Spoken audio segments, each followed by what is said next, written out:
Hola amigas, amigos, bienvenidos a un video más. Mi nombre es Fernando Alberto. El día de hoy quiero compartir con ustedes una nueva novela de la saga El Pacto de la Cuarta Generación. Esta es la tercera novela que me gustaría compartirles, que me gustaría que escuchen. Se llama El Devorador de Juramentos. Espero que sea de su agrado. Prólogo. Existen historias que nacen del miedo, otras nacen de la ambición, pero las más peligrosas nacen de una promesa. Durante siglos, en pueblos olvidados, haciendas abandonadas y caminos cubiertos por la niebla, se han contado relatos sobre hombres y mujeres que obtuvieron aquello que más deseaban: fortuna, poder, y nadie sabía cómo lo lograban. Nadie preguntaba demasiado, y quienes conocían la respuesta preferían guardar silencio, porque detrás de cada milagro siempre existía un precio. En el estado de Hidalgo, las leyendas sobre pactos con fuerzas obscuras han sobrevivido al paso del tiempo. Estas han sido transmitidas en susurros, junto a fogatas, en conversaciones nocturnas y en viejos relatos familiares que pocas personas se atreven a repetir en voz alta. La mayoría las consideran simples supersticiones, cuentos para asustar a los niños, historias inventadas para explicar tragedias. Sin embargo, en el año 2026, una investigación realizada por especialistas en fenómenos paranormales reveló algo inquietante. Detrás de aquellas leyendas existían nombres, existían fechas, documentos, testimonios y una misma sombra que parecía extenderse a través de generaciones enteras. Entre todos los casos investigados, ninguno resultó tan perturbador como el de la familia Rivera, una familia marcada por una maldición que comenzó décadas atrás y cuyo precio continuó cobrándose mucho después de la muerte de quienes la habían provocado. Pero mientras los investigadores profundizaban en los archivos ocultos de una antigua biblioteca de Tula de Allende, descubrieron una verdad aún más aterradora. Los Rivera no eran los únicos que habían pactado.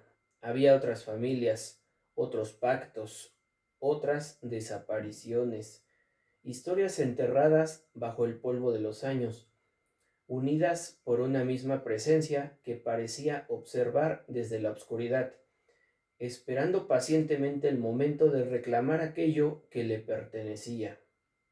Algunos la llamaban Lucifer, otros simplemente lo conocían como el Señor de los Pactos. Pero todos coincidían en algo: nadie escapaba después de hacer un juramento.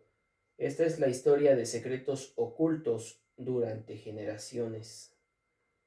La historia de promesas selladas con sangre. La historia de familias enteras perseguidas por decisiones tomadas mucho antes de su nacimiento. Y sobre todo, es la historia de una deuda que jamás fue olvidada. Porque hay pactos que sobreviven a la muerte, hay promesas que trascienden el tiempo, y hay juramentos cuyo eco continúa resonando mucho después de que quienes los pronunciaron hayan desaparecido. Capítulo 1. Las cintas de Tula. Después de todos los acontecimientos que los investigadores Rodrigo y Lucía habían descubierto sobre el trágico pacto sellado por José Rivera, aquella noche de 1960 Bajo la mortecina luz amarillenta de un viejo poste en las calles de Guanajuato, decidieron regresar con Sofía, nieta de Diego y madre de Adriana, la niña que había pagado el precio del pacto de la cuarta generación. Su propósito era contarle todo lo que ellos habían hallado entre los antiguos manuscritos ocultos en la biblioteca abandonada de la vieja estación de ferrocarril ubicada sobre la calle Allende. Sofía escuchó cada palabra con atención, pero de manera inesperada les preguntó si podía acompañarlos. Tal vez entre aquellas ruinas olvidadas encontrarían algo más que les ayudara a comprender qué había ocurrido realmente con la pequeña Adriana. Rodrigo y Lucía aceptaron, aunque le advirtieron que la investigación podría ser peligrosa. No estaban persiguiendo simples leyendas, más bien rastros de sucesos terribles, pactos demoníacos que habían condenado a familias enteras en distintos rincones del estado de Hidalgo. Cuando los tres llegaron a la biblioteca, comenzaron a revisar nuevamente los estantes carcomidos por el tiempo. Mientras exploraban el lugar, Sofía descubrió algo extraño bajo una pesada mesa de madera, una pequeña puerta en el suelo, oculta bajo una gruesa capa de polvo.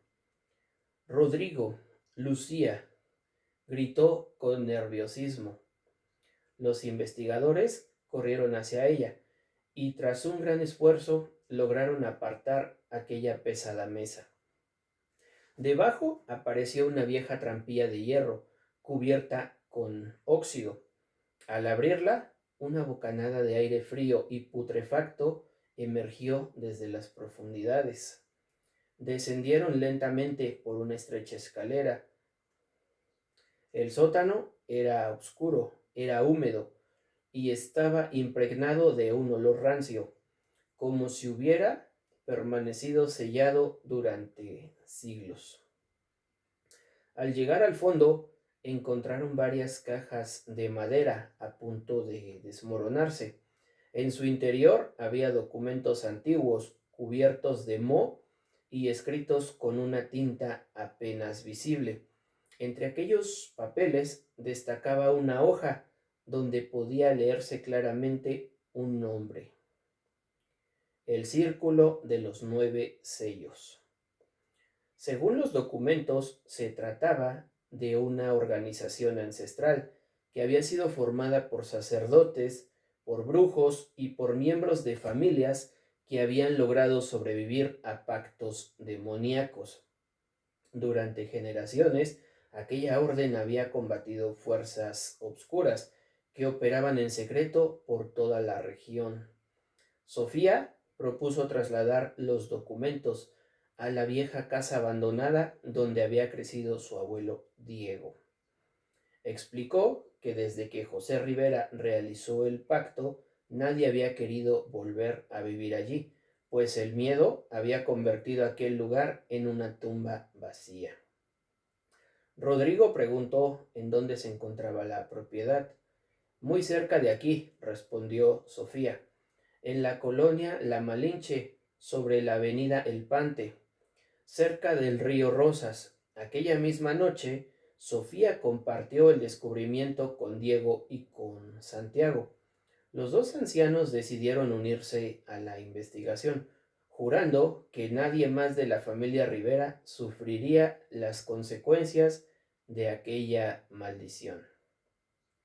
Reunidos en la antigua casa familiar, continuaron revisando los documentos y fue entonces cuando encontraron una revelación aún más perturbadora. En el año 1750, un antepasado llamado Ignacio Rivera había iniciado la oscura maldición que todavía pesaba sobre su linaje. Y aquello era apenas el comienzo. Capítulo 2.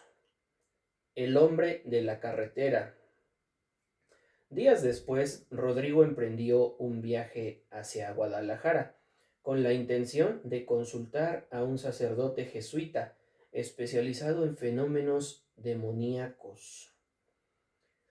Durante la madrugada, mientras conducía por una carretera casi desierta, divisó una figura caminando a lo lejos entre la niebla. El corazón se le detuvo. Era José Rivera. Rodrigo sabía que aquello era imposible, pues José llevaba 25 años muerto.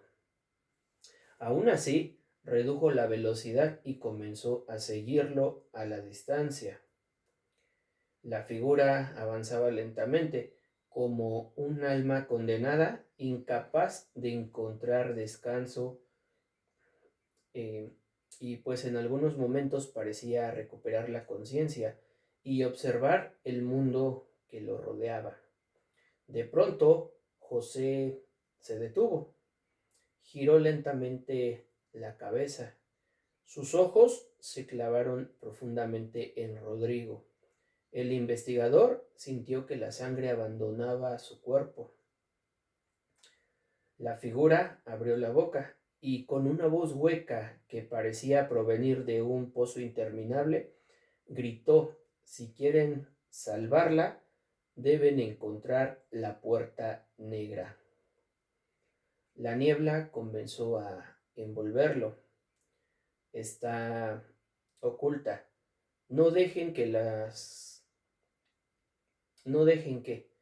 Y las últimas palabras se perdieron en la oscuridad ante la mirada aterrada de Rodrigo. José se desvaneció como humo entre la bruma. Aquella misma noche regresó a la casa de la Malinche para contar todo lo sucedido. Nadie comprendía el significado de aquel mensaje. ¿Quién debía ser salvada? ¿En dónde estaba la puerta negra? Las preguntas quedaron suspendidas en el aire, mientras una sensación de terror se instalaba entre cada uno de ellos. Ninguno pudo dormir esa noche.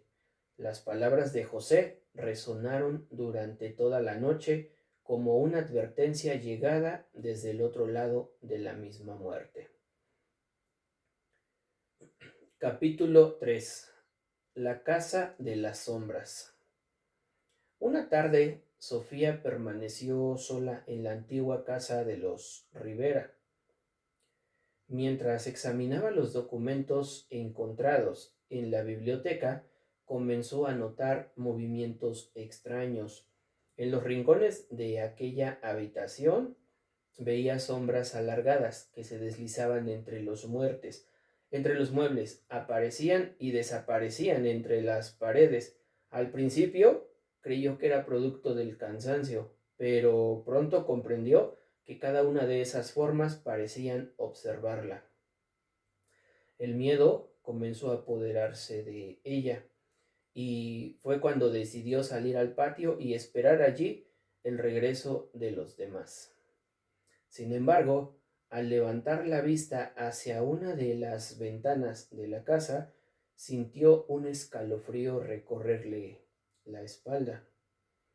Alguien la observaba desde el interior, una figura inmóvil, una figura oscura, silenciosa. No apartaba la mirada de ella y de vez en cuando emitía una ligera sonrisa. Cuando Rodrigo, Lucía, Diego y Santiago regresaron, Sofía les contó todo lo ocurrido. La sorpresa fue mayor cuando Diego reveló una noticia inquietante. En los pueblos de Xochitlán y de San Andrés, varias personas habían desaparecido sin dejar rastro alguno. Santiago guardó silencio unos instantes antes de hablar. Creo que Lucifer está cobrando antiguas deudas. Y fue cuando todos lo miraron. Pactos olvidados, promesas acordadas por generaciones, tal y como ocurrió con Ignacio Rivera en 1750. Para Sofía fue impactante descubrir que José no había sido el primer miembro de la familia Rivera en pactar con una entidad obscura. Sin embargo, algo seguía sin tener sentido. En 1750, los Rivera aún no eran ricos, no eran poderosos. Entonces se preguntaban qué había llevado a Ignacio a realizar semejante pacto. ¿Qué podía ofrecerle una entidad infernal a un hombre que no poseía nada? Mientras revisaban los documentos, una terrible verdad comenzó a revelarse. Ignacio no había vendido su alma por riquezas, la había vendido por algo mucho peor, algo tan oscuro que su eco seguía persiguiendo a los Rivera casi 3 siglos después. Capítulo 4. El libro de los deudores. Aquella noche nadie en la antigua casa Rivera logró conciliar el sueño, pues mientras el viento golpeaba las ventanas y el crujir de la madera resonaba en los pasillos oscuros, los investigadores continuaron examinando los documentos rescatados de la biblioteca abandonada. Fue entonces cuando encontraron un manuscrito oculto entre las páginas de un viejo registro, cubierto de polvo. El documento relataba una verdad escalofriante. Durante siglos, cientos de familias de distintos pueblos de Hidalgo habían sellado pactos obscuros a cambio de riqueza, de poder, de salud o prosperidad. Y un nombre estaba escrito con una tinta ennegrecida por el tiempo, como si las palabras hubieran sido grabadas con misma sangre. A medida que avanzaban en la lectura, el ambiente de la habitación se volvía más pesado. Al final del manuscrito encontraron una revelación aterradora. Lucifer jamás reclamaba almas al azar. Siempre había sabido exactamente a quién cobrar. Mucho antes de que una persona pronunciara las palabras del pacto, aquella entidad parecía conocer sus sufrimientos, sus miedos y la desesperación que los consumía lentamente. Era como si observara desde las sombras a las familias abandonadas por la esperanza, esperando el momento preciso para ofrecerles aquello que el cielo nunca respondería. Sin embargo, el último párrafo contenía algo aún más perturbador. Los pactos podían romperse. Existía una manera de destruir el vínculo, pero nadie había logrado sobrevivir al intentarlo. La tinta terminaba abruptamente después de aquella frase, como si quien escribió aquellas palabras hubiese desaparecido antes de poder continuar. El silencio que siguió fue absoluto. Nadie se atrevió a decir una sola palabra. Capítulo 5. El reflejo de Adriana. Convencido de que necesitaban ayuda más allá de lo que podían comprender, Diego tomó la decisión de buscar a alguien que conociera los secretos del mundo sobrenatural. Su viaje lo llevó hasta Catemaco, Veracruz, y días después regresó acompañado por una mujer llamada Cristal, una bruja de mirada penetrante y voz serena que parecía cargar siglos de conocimiento en sus ojos. Desde el primer momento les aseguró que aún existía una posibilidad de romper la maldición y de evitar que futuras generaciones siguieran pagando por los pecados del pasado. Una tormentosa noche de octubre, mientras los relámpagos iluminaban fugazmente la vieja casa, Cristal anunció que intentaría contactar con el otro lado. Preparó una habitación, cubriendo el suelo con símbolos antiguos, y decenas de velas rodeaban el lugar. El aire estaba impregnado por el aroma de incienso y de hierbas quemadas. El grupo se sentó formando un círculo y entonces comenzó el ritual. Cristal recitó una antigua invocación en una lengua completamente desconocida. Su voz resonaba entre las paredes como un eco proveniente de un tiempo olvidado. Pasaron varios minutos y nada ocurría, pero de pronto las llamas de las velas comenzaron a agitarse violentamente. La temperatura descendió de forma abrupta y una presencia había llegado. Cristal abrió los ojos y entonces escucharon una tenue voz. No provenía de ningún lugar específico, parecía surgir de las paredes, del techo y de la oscuridad misma. Para horror y sorpresa de todos, era la voz de la pequeña Adriana. No estoy muerta, susurró la niña. Sofía rompió en llanto. Estoy atrapada, estoy en una prisión oscura, más allá de este mundo. La voz sonaba distante, como si llegara de un lugar imposible. Todavía pueden salvarme. Las velas se apagaron de golpe. El silencio volvió a llenar la habitación. La presencia había desaparecido. Aquellas palabras devolvieron la esperanza a Sofía, Diego y Santiago. Por primera vez desde la desaparición de Adriana, sentían que aún existía una oportunidad. Sin embargo, Cristal les advirtió que rescatarla no sería algo sencillo, pues la entidad que la retiene es antigua, dijo con una voz grave, más antigua que cualquier religión, más oscura que cualquier pesadilla.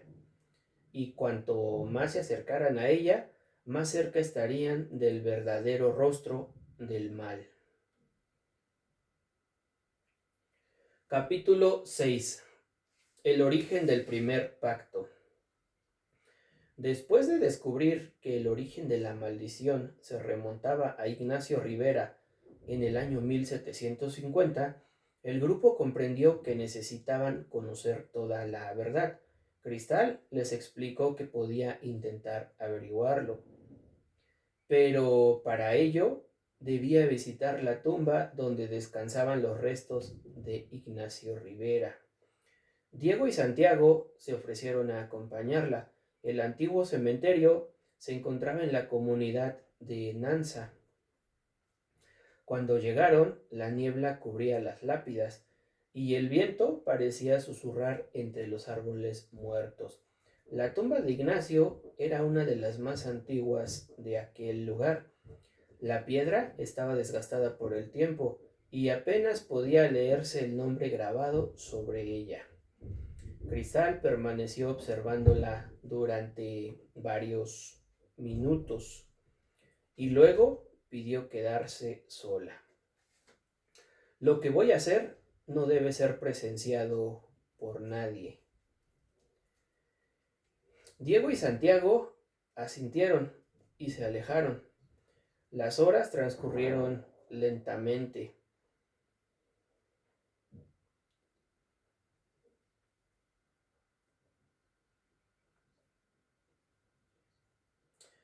Y cuando finalmente vieron salir a Cristal del cementerio, la mujer apenas podía mantenerse en pie. Su rostro estaba pálido y sus manos temblaban. Algo había visto, algo terrible. Sin pronunciar una sola palabra, les pidió regresar de inmediato a la casa de la Malinche. Esa misma noche, reunidos alrededor de la mesa, Cristal les reveló lo que había descubierto. Ignacio Rivera no había pactado con Lucifer, había sellado un acuerdo con una entidad mucho más antigua, mucho más poderosa y mucho más oscura. El pacto tampoco había sido realizado por dinero ni por ambición, había sido hecho por amor. La esposa de Ignacio agonizaba, acaso acá agonizaba a causa de una enfermedad devastadora que consumía lentamente su cuerpo y apagaba su aliento día tras día. Desesperado, incapaz de aceptar su pérdida, Ignacio buscó ayuda donde jamás debió hacerlo. Y una noche, mientras lloraba junto al lecho de su esposa moribunda, aquella entidad apareció. Le prometió salvarla, le prometió curarla, devolverle la vida. A cambio, todos los descendientes de la familia Rivera quedarían ligados al pacto hasta el día en que no quedara ninguno sobre la faz de la tierra. El silencio se apoderó de aquella habitación. Sofía, Diego y Santiago comprendieron entonces que José Rivera no había sido el origen de su tragedia, solo había heredado una deuda ancestral, una deuda que decidió renovar siglos después, impulsado por el mismo miedo que había condenado a Ignacio, perder a su familia. Pero Cristal aún no había terminado. Con voz temblorosa reveló la última verdad. Ignacio se arrepintió y cuando comprendió la monstruosidad que había desatado sobre su sangre, intentó romper el pacto. Sin embargo, aquel acuerdo no tenía ningún retorno. La entidad rechazó cada una de sus súplicas. Consumido por la culpa y perseguido por apariciones que lo atormentaban cada noche, Ignacio terminó perdiendo la razón y finalmente se ahorcó en el viejo Fresno, en donde 2 siglos más tarde José Rivera encontraría el dinero maldito. Y desde entonces, según los registros encontrados, algunas noches podía verse a una figura colgando entre las ramas de aquel árbol. Una silueta inmóvil, una silueta obscura, esperando, como si la muerte jamás hubiera logrado llevárselo por completo. Capítulo 7. Los marcados. Una tarde gris y silenciosa, mientras la familia Rivera compartía café con los investigadores y Cristal en la cocina de la vieja casa de la Malinche, el sonido de 2 vehículos interrumpió la tranquilidad de aquel lugar. Los motores se apagaron frente a la entrada. Rodrigo y Diego intercambiaron una mirada de inquietud antes de levantarse para averiguar quién había llegado. Al abrir la puerta, observaron cómo 2 hombres descendían lentamente de cada uno de los automóviles. Ambos parecían agotados, como si hubieran viajado durante días sin descanso alguno. Sus rostros reflejaban algo más profundo que el mismo cansancio, reflejaban miedo. Uno de ellos dio un paso al frente. Somos descendientes de familias que también hicieron pactos con entidades obscuras, dijo con una voz grave. Hemos venido porque sabemos lo que está ocurriendo con la pequeña Adriana. El segundo hombre solo asintió. Podemos ayudarlos. El primer hombre explicó que desde niño sufría extrañas visiones. En sueños veía una enorme puerta negra que estaba oculta entre las profundidades del cerro del Jicuco. La he visto durante años, aseguró. Siempre aparece rodeada de sombras que parecen observarme.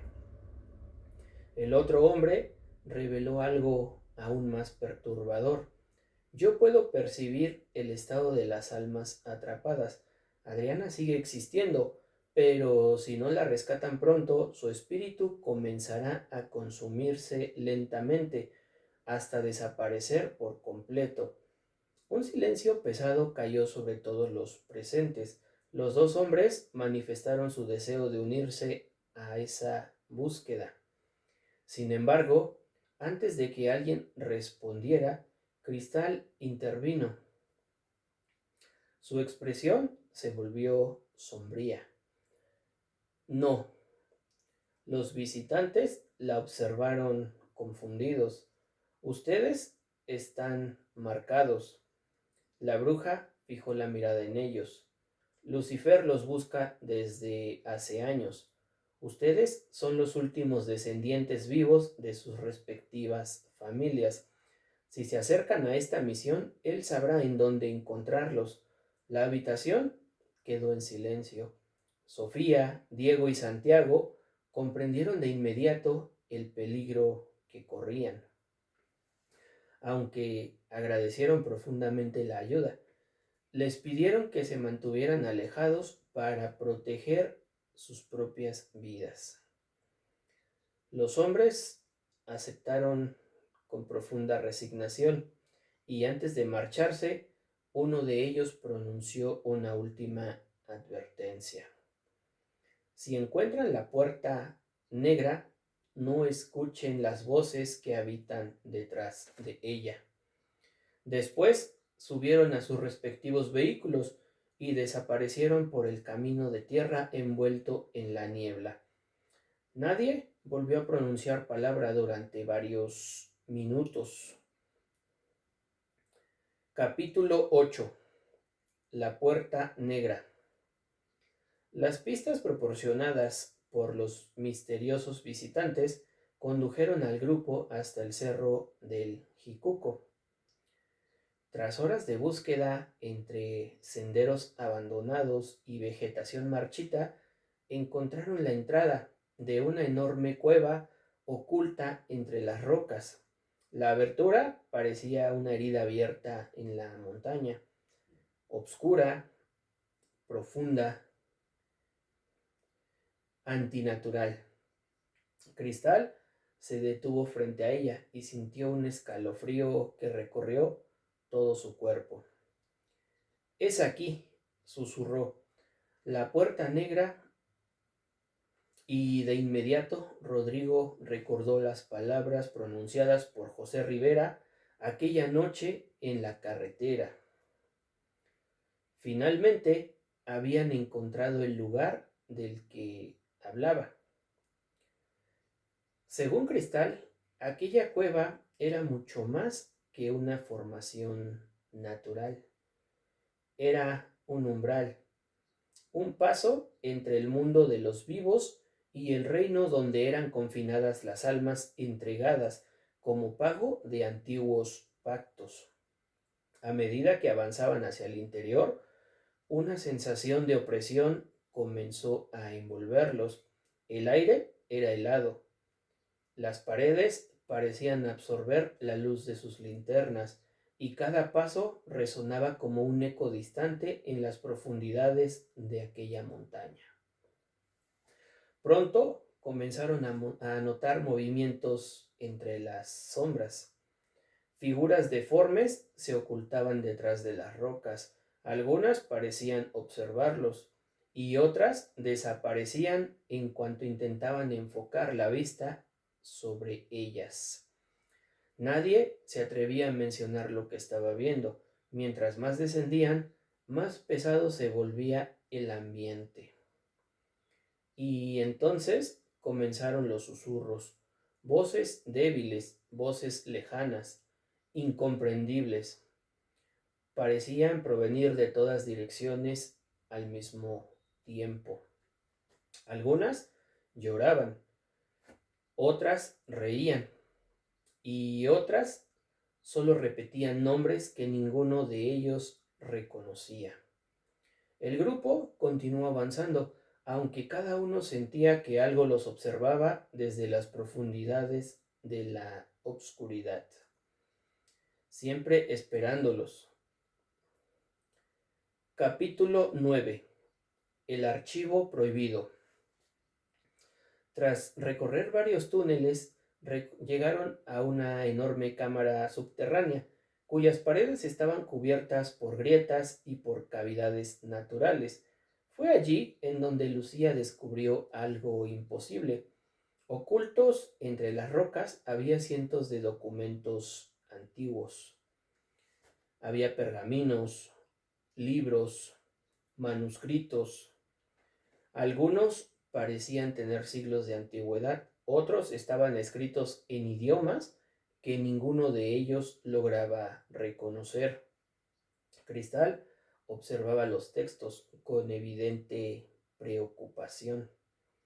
Esto no debería existir, y durante horas examinaron cada uno de esos documentos, y cuanto más leían, más perturbadora resultaba la información. Aquellos escritos describían antiguas leyes que incluso Lucifer estaba obligado a respetar, normas impuestas mucho antes de que existieran las religiones de los seres humanos, reglas grabadas en una época tan remota que ni siquiera los textos sagrados hacían referencia a cada una de ellas. Fue entonces cuando comprendieron una verdad inesperada. Lucifer no era omnipotente, no podía actuar de manera libre. Había límites que ni siquiera él podía romper. Lucía fue la primera en comprender la importancia de aquel descubrimiento. Esto puede ayudarnos, dijo, mientras sostenía uno de los manuscritos. Si conocemos las reglas, podremos utilizarlas en su contra. Los demás solo asintieron. Por primera vez desde que comenzó la investigación, sentían que tenían una ventaja. Pero Cristal no compartía ese entusiasmo. La mujer observaba la oscuridad que rodeaba la cámara y habló con una voz apenas audible. Tal vez podamos usar este conocimiento contra él. Y guardó silencio unos segundos.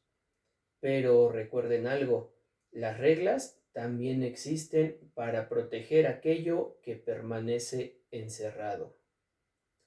Detrás de la puerta negra.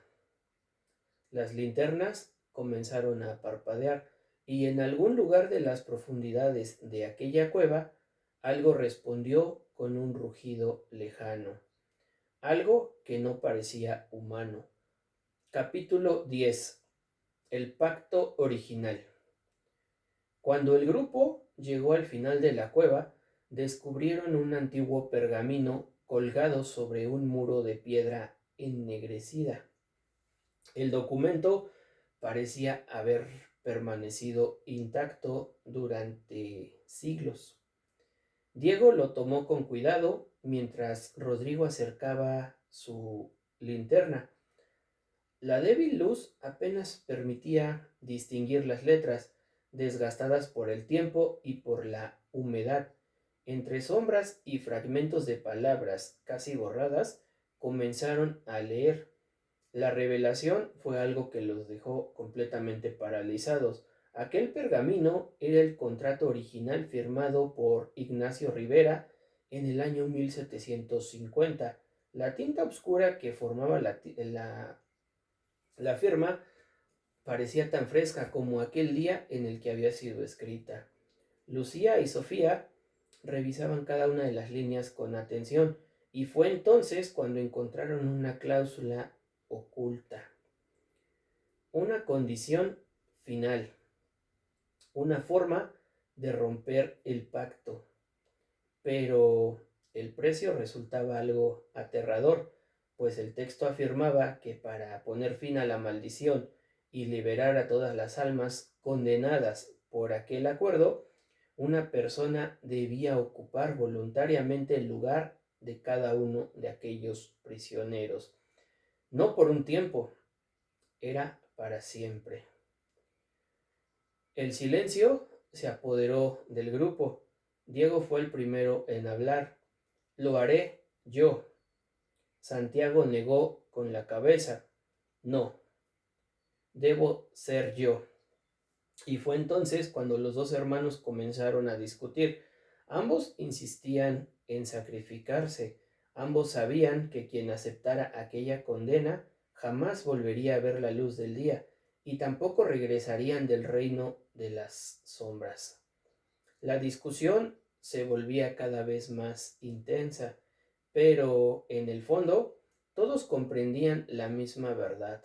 Aquella no era una decisión sobre la muerte, era una decisión sobre una eternidad de sufrimiento. Capítulo 11. El regreso de José. Cristal levantó una mano, obligando a los hermanos a guardar absoluto silencio. Su mirada permanecía fija en la oscuridad que se extendía detrás de cada uno de ellos. Ninguno de ustedes tendrá que hacerlo, dijo con una voz grave. Todos la observaban confundidos. ¿Hay alguien más que está dispuesto a pagar esa deuda? Sofía solo frunció el ceño.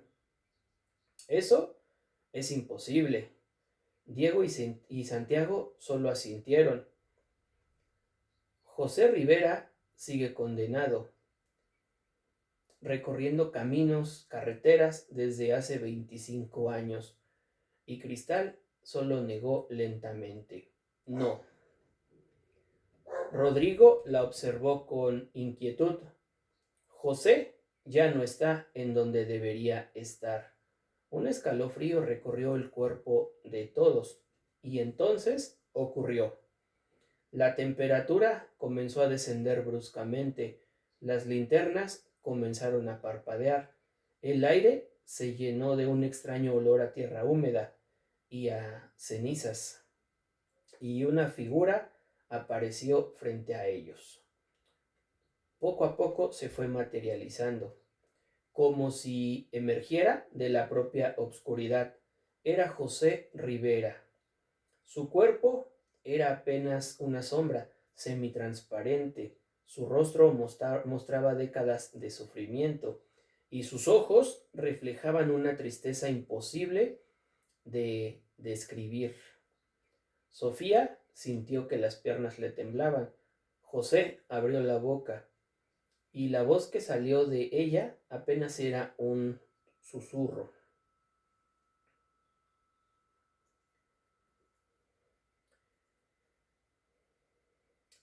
Diciendo, yo terminaré con esto. Nadie respondió. Fui yo quien renovó el pacto en 1960. Fui yo quien permitió que la maldición continuara. Sus ojos se posaron sobre Sofía, y seré yo quien la rompa. Las lágrimas comenzaron a correr por el rostro de cada uno de los integrantes de su familia. José giró lentamente y comenzó a caminar hacia una grieta estrecha que ninguno de ellos había notado antes, un pasaje oculto, un sendero que parecía abrirse en la misma roca. Antes de desaparecer entre las sombras, levantó la mano y les indicó con una breve seña que lo siguieran. Sé en dónde está Adriana.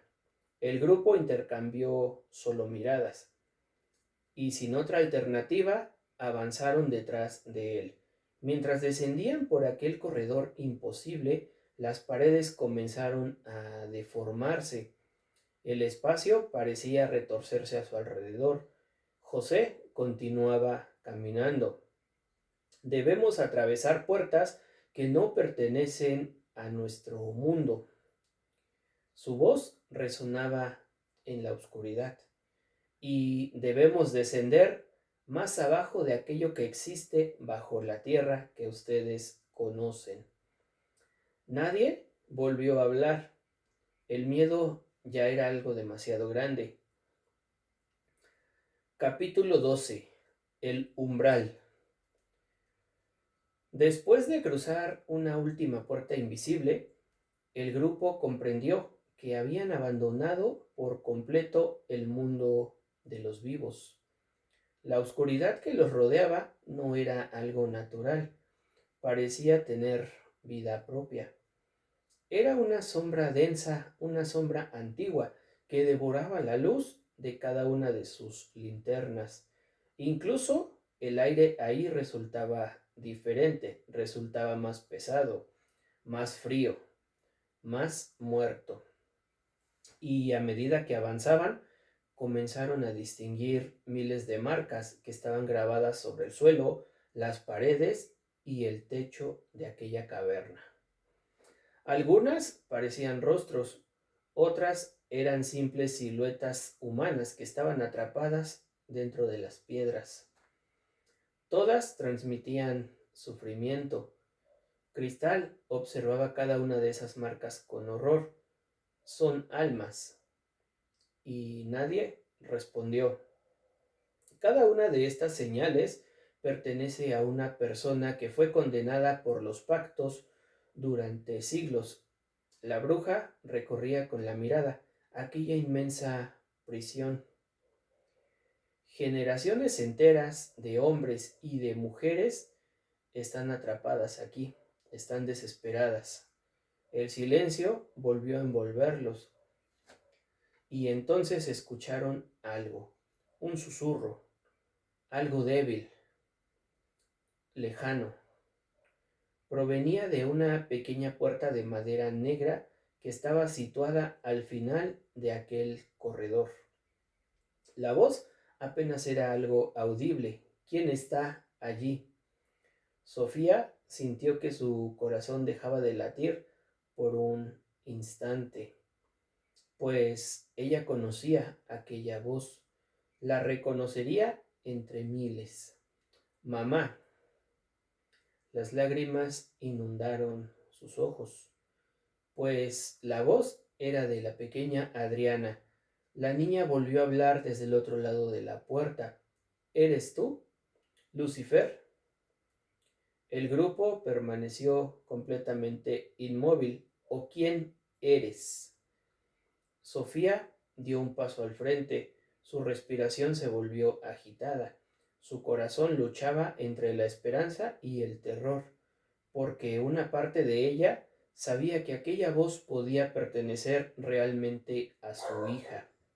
Pero otra parte temía algo mucho peor. Temía que aquella voz solo fuera una ilusión creada por las entidades que habitaban en aquel lugar.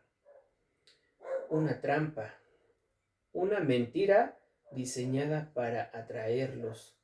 Rodrigo se acercó lentamente a la puerta. Su mano temblaba y dijo: no podemos saberlo con certeza hasta abrirla. La puerta emitió un leve crujido y desde el otro lado algo más respiró junto a Adriana, algo que no había hablado, algo que había permanecido escuchando todo el tiempo. Capítulo 13. El rey de las deudas. Mientras el grupo intentaba abrir la puerta, detrás de la cual se escuchaba la voz de Adriana, algo cambió en el aire. La oscuridad comenzó a estremecerse.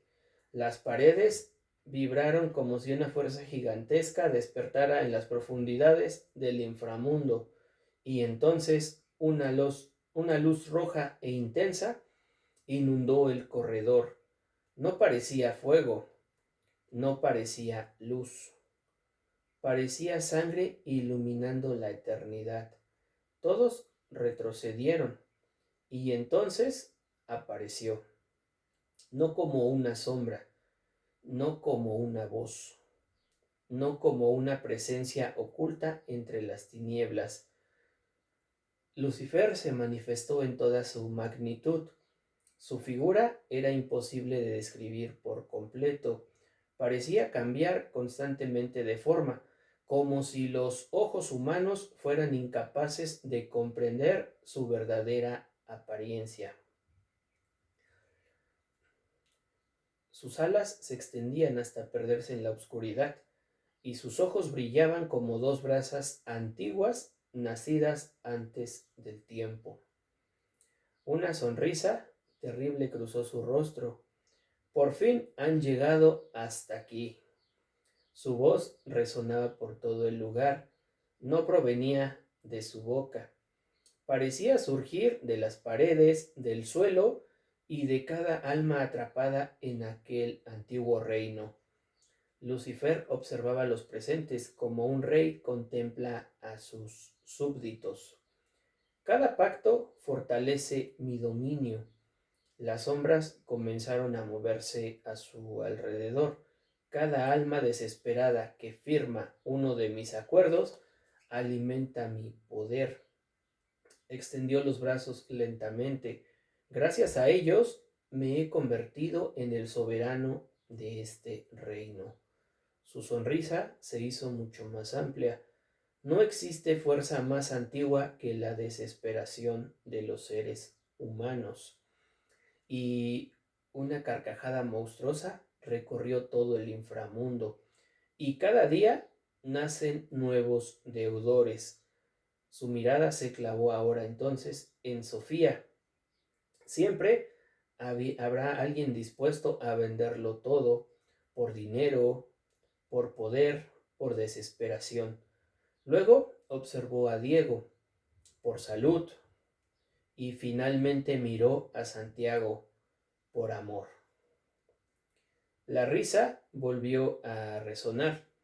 Mientras exista la necesidad, mi reino jamás dejará de crecer. Capítulo 14. El juicio. Lucifer comenzó a caminar lentamente alrededor del grupo. No parecía preocupado, no parecía temer absolutamente a nada. Su expresión era la de alguien que estaba seguro de su victoria. Ustedes me llaman monstruo. Su voz sonó casi divertida, pero jamás obligué a nadie a firmar. El silencio entonces reinó entre los presentes. Yo solo ofrecí aquello que deseaban, y las sombras se comenzaron a agitar sobre las paredes. Cada uno de ellos eligieron, señalando las incontables marcas encontradas en el suelo. Cada alma que ustedes ven aquí tomó una decisión. Sus palabras golpeaban a los presentes como una sentencia. La culpa no es mía. Lucifer levantó una mano. La culpa pertenece a quienes aceptaron los pactos, y de pronto su mirada se detuvo sobre Cristal. La bruja sintió un escalofrío. Y tú no eres diferente. Cristal retrocedió. No. La sonrisa de Lucifer solo se ensanchó. Tu familia también me pertenece. El rostro de Cristal perdió todo color. Eso no es cierto. Lucifer extendió una de sus manos y una serie de imágenes aparecieron en el aire. Una anciana vestida de negro, una noche de tormenta, un círculo de velas y una firma. Tu abuela pactó conmigo en 1835.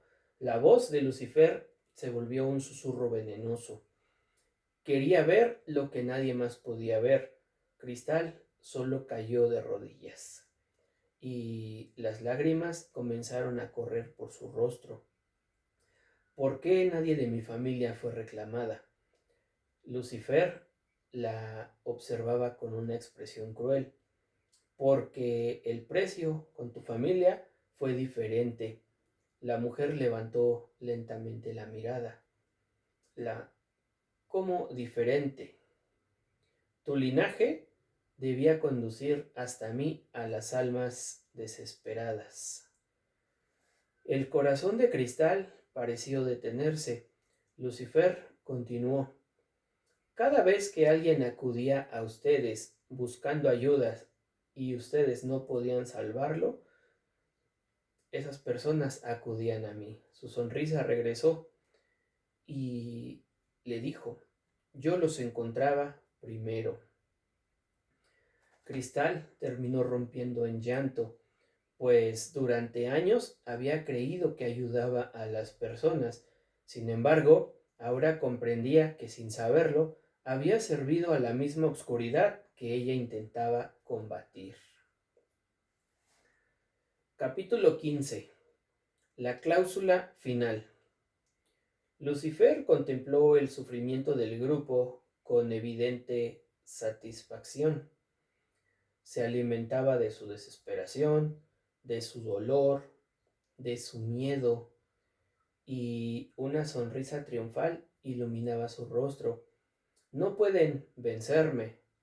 Su voz resonaba como un trueno. Nadie ha escapado jamás de este lugar. Y fue cuando las almas atrapadas comenzaron a gemir desde las mismas paredes. Y nadie logrará escapar. Pero entonces algo ocurrió.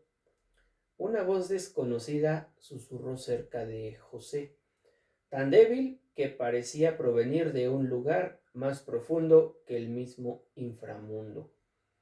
Solo tú puedes terminarlo. José levantó la cabeza.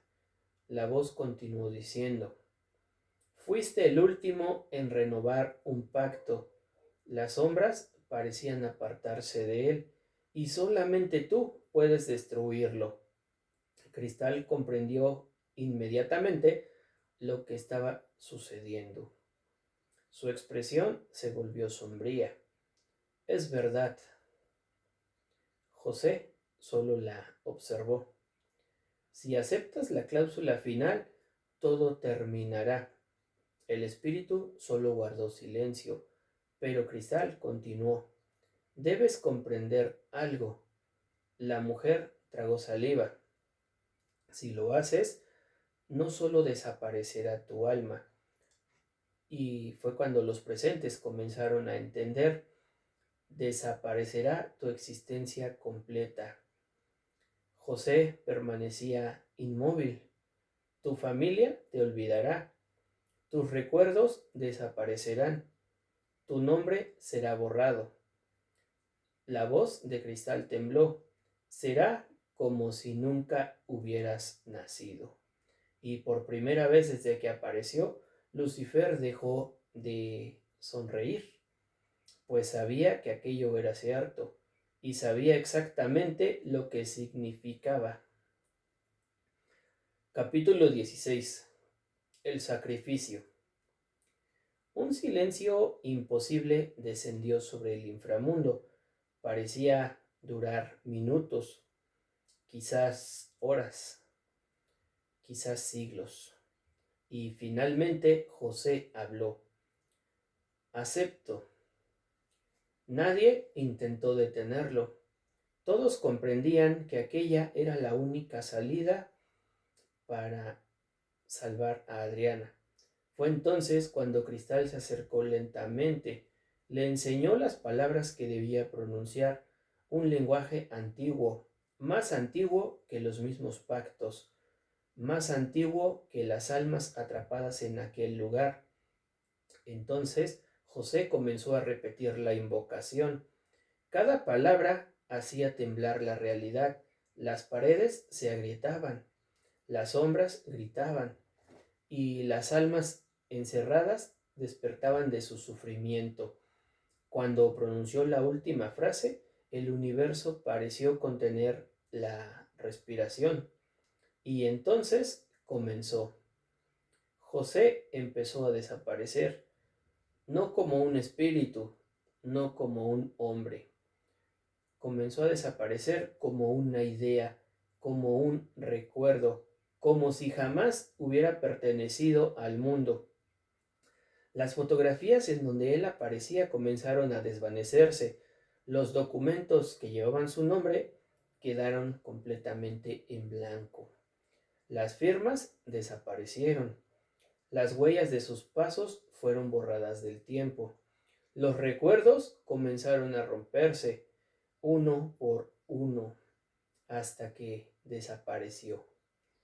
Sofía solo observaba confundida. pues ya no recordaba quién era aquel hombre.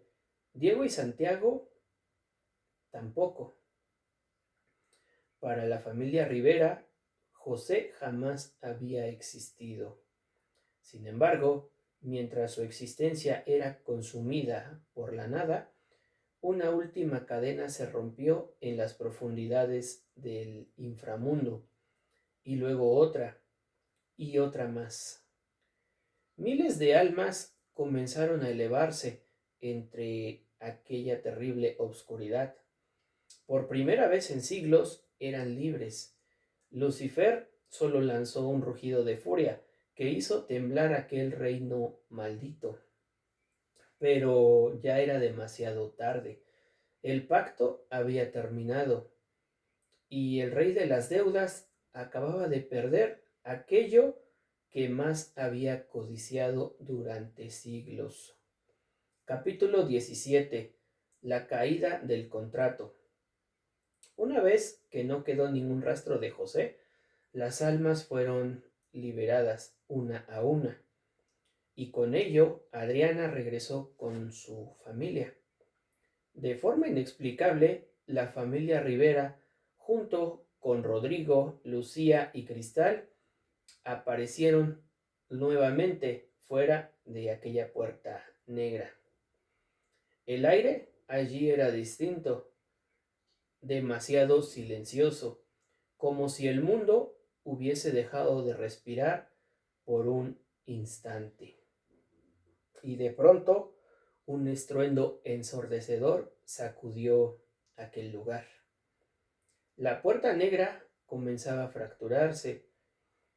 La roca vibraba, como si algo en su interior se estuviera desintegrando. A lo lejos, solo pudieron escuchar cada uno de los gritos que pronunciaba Lucifer, un rugido de furia absoluta, pues había perdido el control de cada alma prisionera. Su poder comenzaba a desmoronarse entre aquel humo negro y las grietas de esa realidad. Entonces Lucifer apareció frente a ellos por última vez. Su sonrisa seguía intacta, pero sus ojos ardían con una rabia antigua. Volveré, dijo con una voz profunda. Algún día. Todo esto volverá a pertenecerme. Y entonces solo desapareció. Se disolvió entre humo negro, solo dejando tras de sí un silencio sepulcral. Un silencio que no pertenecía a este mundo. Capítulo 18. El amanecer. Meses después, las sombras habían desaparecido de cada rincón de la antigua casa de los Rivera. El aire ya no pesaba, las puertas ya no crujían sin razón. La sensación constante de ser observados había desaparecido. Los nacimientos dejaron de estar marcados y por primera vez en generaciones la familia Rivera vivía en absoluta paz. Una paz frágil, pero al final del día, paz. Sin embargo, Sofía, Diego y Santiago no podían sentir alivio total, pues entre lo más profundo de sus recuerdos recordaban todo. Recordaban la puerta negra, recordaban las voces, recordaban lo que había sido destruido y sabían que aquello no era un final completo, pues algo había cambiado en el tejido de la realidad, algo había quedado abierto. Epílogo. En el año 2027, Rodrigo, Lucía y Cristal decidieron publicar un libro en donde ellos narraban todo lo ocurrido en el estado de Hidalgo, dando especial protagonismo a la familia Rivera. Para la mayoría de las personas, el contenido no era más que ficción, una historia exagerada, una leyenda moderna. Sin embargo, durante una presentación de su libro, una anciana de aspecto humilde se acercó a la mesa sin decir una sola palabra. Solo dejó un manuscrito antiguo, mucho más antiguo que todos los anteriores. En la portada podía leerse una frase escrita a mano: pactos anteriores a la llegada del hombre blanco. Los investigadores se miraron en absoluto silencio y nadie dijo nada. Pero todos comprendieron exactamente lo mismo. El horror no había terminado, solo había cambiado de forma. Porque los pactos no comenzaron con los Rivera, ni siquiera comenzaron con la colonia, y quizás debajo del manuscrito, escrito con una tinta oscura que parecía aún fresca, solo aparecía un nombre que no debía existir: Narak, el devorador de juramentos. Fernando Alberto López Rivera, Tula de Allende, Hidalgo, México, ingeniero en negocios y gestión empresarial, autor de la novela El pacto de la cuarta generación, el devorador de juramentos. Las promesas pueden olvidarse, pero los juramentos rotos siempre encuentran el camino de regreso. Y bueno, pues esta es la segunda parte, más bien la tercera parte de la novela que les comparto. Espero que sea de su agrado, espero que les guste. Y bueno, pues les invito para que me ayuden a compartir con aquellas personas a quienes les agrade este tipo de contenido. Les invito para que me dejen sus pulgares arriba, para que activen la campanita de notificaciones y YouTube les pueda avisar en cuanto subamos contenido nuevo. Les invito para que me dejen sus comentarios y opiniones en la casilla correspondiente. Y sobre todo les invito para que se suscriban a mi canal y que todos los días vayamos creciendo y llegando a más personas. Mi nombre es Fernando Alberto. Los veo en la siguiente. Gracias.